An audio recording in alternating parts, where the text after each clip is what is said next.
Bueno, pues cuando... Ya. Buenas tardes, primero muchas gracias, ya casi soy veterano, creo que ya son 5 años en los coloquios. Y nada, vengo a presentar un trabajo que me ha llevado un tiempo, porque hace unos años me encontré, yo soy profesor de biología, aunque siempre traigo historias cosas de historia, ¿no? Y me encontré este libro en una tienda de libros de segunda mano, una librería de viejo, y me llamó mucho la atención porque era un libro de historia natural, de un libro de biología, lo que antiguamente se decía historia natural, de 1843, publicado en Cáceres. Y me llamó mucho la atención porque en la vida había escuchado hablar de José de Herbert de Robles. No tiene calle, no es una persona reconocida, y me llamó la atención que en Cáceres se publicara en 1843, que estaba recién abierto el Instituto de Segunda Enseñanza, lo que luego se ha convertido en el Brocense, estaba recién abierto, y que este señor publicara un libro sobre historia natural. Entonces me puse a investigar y todo fue como a más. Todo fue como mucho más. En vez de decir, bueno, pues encontrar 4 respuestas y ya está, se fueron abriendo preguntas todo el rato y fue muy interesante. Entonces, digo que Cáceres como cuna de innovación educativa, porque este es el primer libro de biología que se escribió en castellano en España. Entonces, hombre, habrá que chulear un poco de eso, ¿no? Entonces, bueno, yo lo que quise hacer era investigar un poco sobre la vida y contextualizar la producción pedagógica y científica de Herbert de Robles, averiguar también algo de su vida, porque no encontraba nada, no encontraba datos biográficos suyos. Luego también analizar la estructura del libro. Como profe de biología, tenemos que tener en cuenta que esto surge 20 y tantos años antes de Darwin.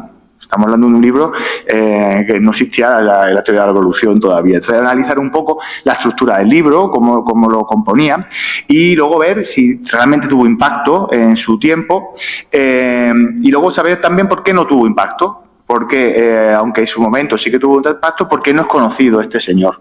¿Y por qué no es conocido este manual? Y me encontré con la dificultad de no encontrar prácticamente nada sobre su vida en ningún archivo. Me metí muchos días en el archivo del Brocense y me contaban allí que justo no se empieza a hacerle como una especie de ficha biográfica a los profesores hasta unos años después.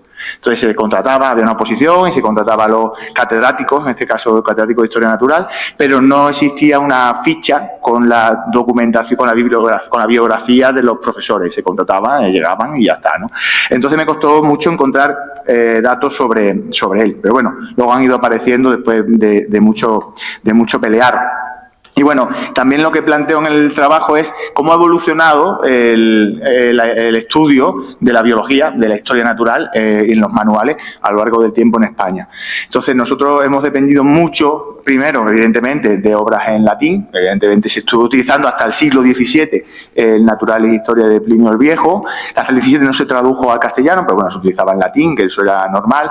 Luego ya aparecieron, sobre todo ya con el descubrimiento y los viajes a América, se empezaron a desarrollar unos manuales, pero no eran manuales tal cual, eran descriptivos, se describían las especies nuevas. Entonces había manuales importantes, como el de González Fernández de Oviedo, pero simplemente lo que hacían era describir las nuevas especies, no eran un libro con cierta visión didáctica, que bueno, este lo tiene relativamente también, ¿no? Estamos hablando de principios del XIX.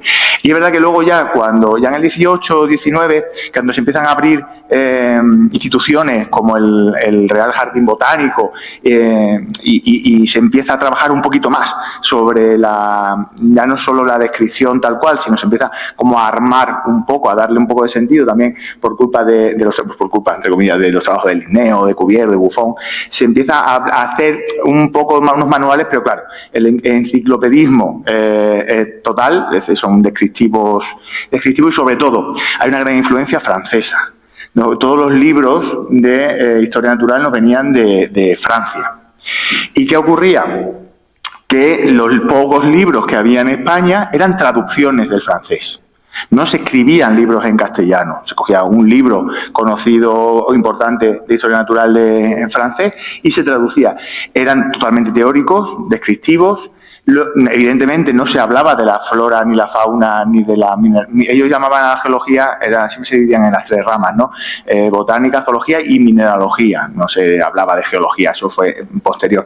Pero evidentemente no aparecía ningún ejemplo de España, ni de Extremadura menos, claro, evidentemente. Eran todos manuales pues, de gente que había escrito en Francia. Entonces había una desconexión muy grande con lo local en esos libros. Y luego no tenían ninguna intención pedagógica. Era simplemente una descripción. Una descripción, además que esto no es como los libros de ahora que vienen dibujos y algunas letras. Aquí no hay nada, aquí todo es letra. Y lo que tenemos que entender es que este libro nace en un contexto de un cambio en la educación en España. Desde la Constitución de Cádiz y se empieza a reconocer la importancia de la educación, y es cuando se empiezan a abrir los institutos de segundas enseñanzas en las diferentes localidades. En Extremadura, el más antiguo es el de Cáceres, que luego se convierte en el Procense, y en Cáceres se crea en el 39, en el año de 1939, en lo que ahora es la Preciosa Sangre, ¿no? Está en la Escuela de Arte Dramático, se funda lo que sería el Instituto de Segunda Enseñanza, que es el actual Procense. Pero no había una uniformidad de los estudios en toda España, cada uno usaba un poco los materiales que podía, cada uno hacía su guerra, su batalla como Dios le daba a entender. Es verdad que vino el Plan Pidal, y sobre todo como un poco, voy a meterme, aquí soy casi todo de letras, pero como la ciencia no se considera cultura, porque si yo mezclo a Cervantes y digo que Cervantes pintó las Meninas, soy un cateto. Pero si no sé distinguir un virus y una bacteria, no pasa nada, son cosas de ciencia, ¿no? Entonces, como la ciencia no se entendía como cultura, casi todos los estudios estaban enfocados a las letras. Hasta el Plan Pidal, que ya empieza a obligar al estudio de las ciencias más allá de las matemáticas. Y sobre todo la ley Moyano, que sea con los que hemos presentado oposición, hemos estudiado la ley Moyano, ya sí que primero, integra los saberes en toda España, empieza a impulsar el estudio de la historia natural como algo no anecdótico, sino como ya una rama principal del conocimiento.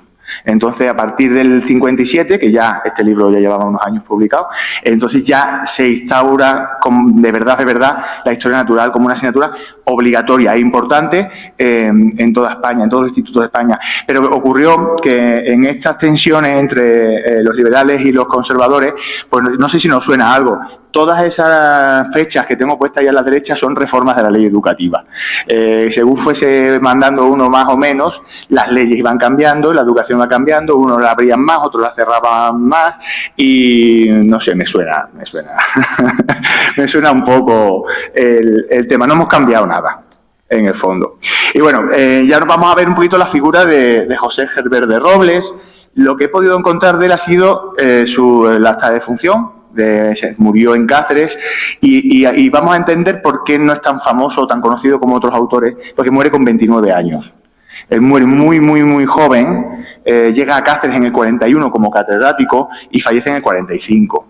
Con 29 años. Entonces le da tiempo, su producción es maravillosa, pero es muy escasa. No le dio tiempo a casi nada al pobre. Y bueno, murió en Semana Santa y no le pudieron hacer misas en condiciones. Y bueno, es interesante cómo aparece en el archivo diocesano. En el artículo no he podido meter esta imagen porque me riñeron en el diocesano, me dijeron que no la hiciese pública, que no sé qué.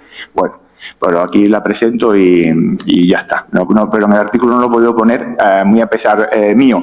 Y luego, ¿qué escribió este señor? Bueno, era médico, experto en traducciones al francés, traducía muchos artículos científicos del francés al castellano y escribió 3 libros. Un nuevo formulario general completo, es de recetas usadas en la medicina, que se utilizaban fórmulas universales, que pude encontrar el primer tomo, el segundo no he sido capaz de encontrarlo todavía, que lo publica en el 41, sí, exactamente. Está aquí, este chiquitito, tiene otro.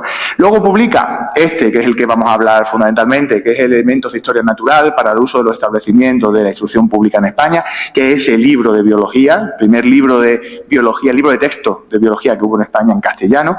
Y luego ya, para volvernos locos del todo, escribió un año después, el año que muere, escribe la primera traducción completa y comentada del Corán. El médico hace la primera traducción, la primera versión en castellano completa y moderna del Corán, la hace Herbert de Robles en Cáceres también. Es decir, estos dos grandes libros, todas las grandes novedades en el mundo en España, el del siglo XIX, se escriben en Cáceres. Y este se edita y se publica en Cáceres, para todos los institutos de España. El otro no, el otro se imprimía y se publicaba en Madrid, pero lo escribió en Cáceres también. Bueno, aquí también llegó a tener cierta repercusión en Cáceres, era un personaje que participó mucho en la vida social de la ciudad. Era muy joven también, no tenía hijos, estaba casado, sí, vino con su mujer, que era de Jaén, él era de Cádiz, se vinieron los dos, y bueno, cuando falleció, sí que en el boletín de la provincia le dedicaron un apartado específico, y bueno, y recogen el discurso que le hizo el marqués de Torre Orgaz, que era amigo suyo, pues hizo junto a sus alumnos, le hicieron una despedida, y bueno, fue enterrado allí en el cementerio de Cáceres. Bueno, en el artículo pueden leer toda esa despedida necrológica que le hicieron en el boletín de la provincia. Y aquí tenemos vamos a hablar ya de este libro, de este fantástico libro, que de hecho fue el libro que se utilizó para los institutos que ya había abiertos en España. Es un libro de texto, como puede ser de cualquier editorial, no solo para el uso de Cáceres. De hecho, aparece en el boletín oficial de la provincia de Logroño explicando le llaman un prospecto, hablando sobre el libro y la implantación también en Logroño, en los institutos de allí, y dice, es una obra en la que habla el propio Herbert de Robles diciendo, es una obra en la que hemos procurado reunir los grandes principios de los tres vastos ramos que en la historia natural se divide. Bueno, habla de estas cosas, ¿vale? Pero aparece en boletines cómo se implanta este libro una vez que sale en el 43, pues en ese curso ya se implantan los institutos de varios puntos de España, en Madrid, en Logroño, en un montón de sitios. Y luego es muy interesante porque la introducción y el prólogo nos sirve un poco para entender ese cambio que José Herbert de Robles quería hacer en los manuales.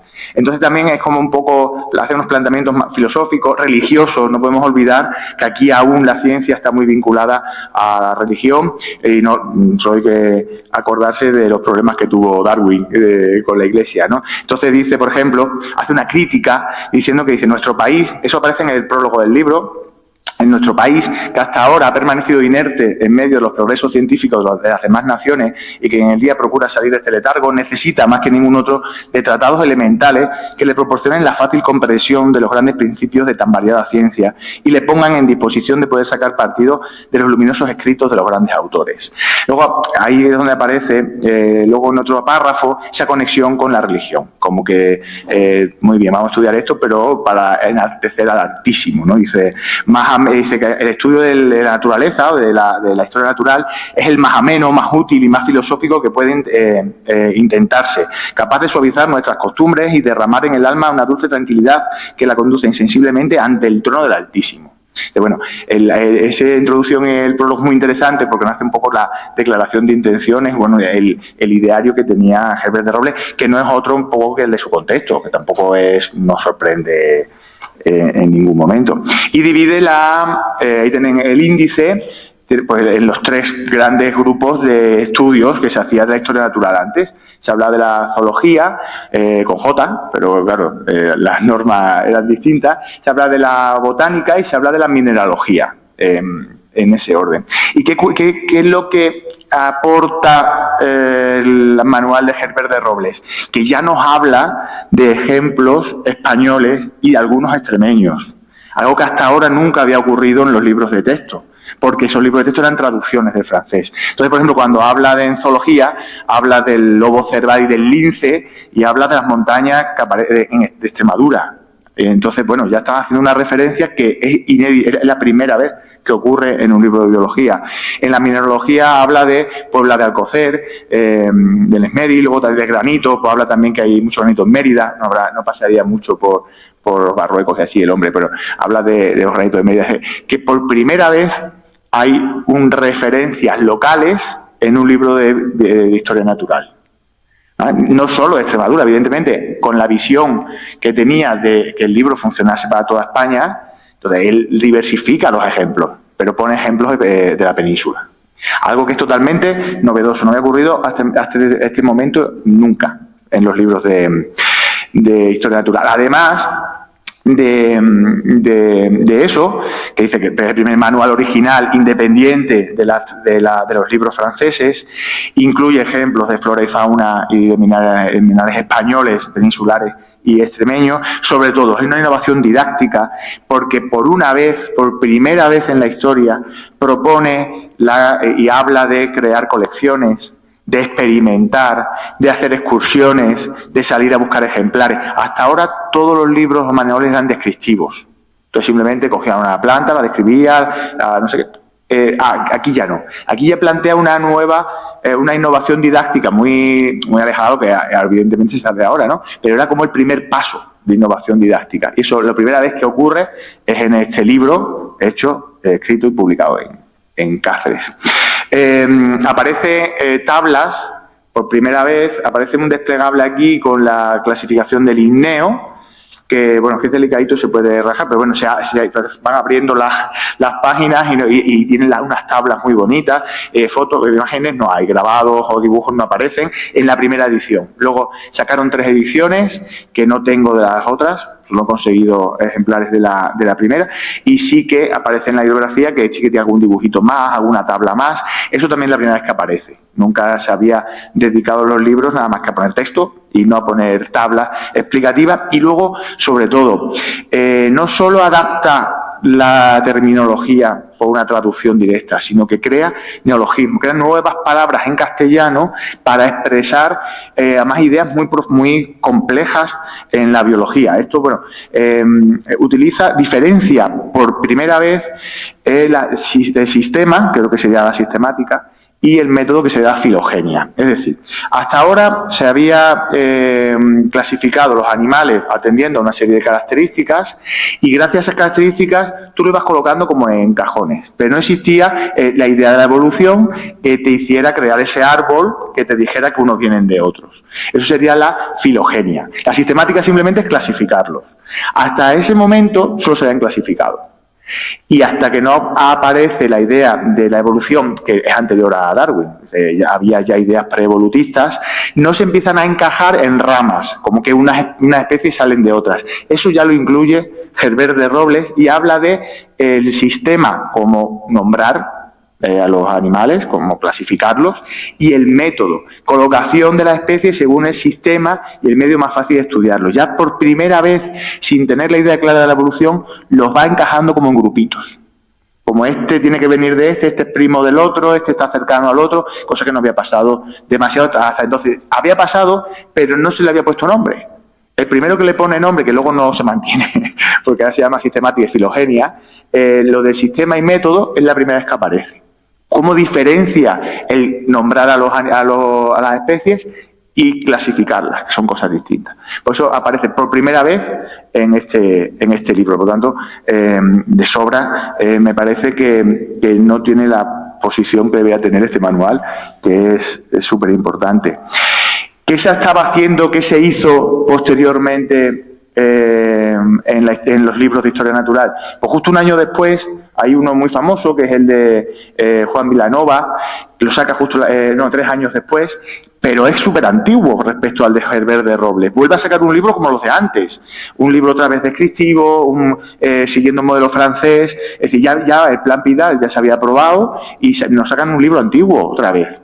Y este luego se hizo muy famoso. Pero a partir del siguiente manual, que ya sí que es el de Casiano, ya sí que más moderno. Y a partir del de Casiano de Prado, el de Vicente Llaner y sobre todo ya el que es más famoso, que es Giner de los Ríos, ya sí que se innova y se hace, ya llevado a mucho más profesional y más extendido, las innovaciones que había metido ya Herbert de Robles. De hecho, alguno de ellos lo nombra, agradeciéndole la aportación que había hecho Herbert de Robles en su manual. Entonces, el impacto, que está como 20 años usándose, el libro en los institutos de España, que es el pionero absoluto en muchas cosas, porque sale el libro en 1843, el primero escrito en castellano, el primero que mete ejemplos de la península, el primero que plantea prácticas o colecciones, y luego se hace 3 entregas, se edita 3 veces, ya habiendo fallecido él.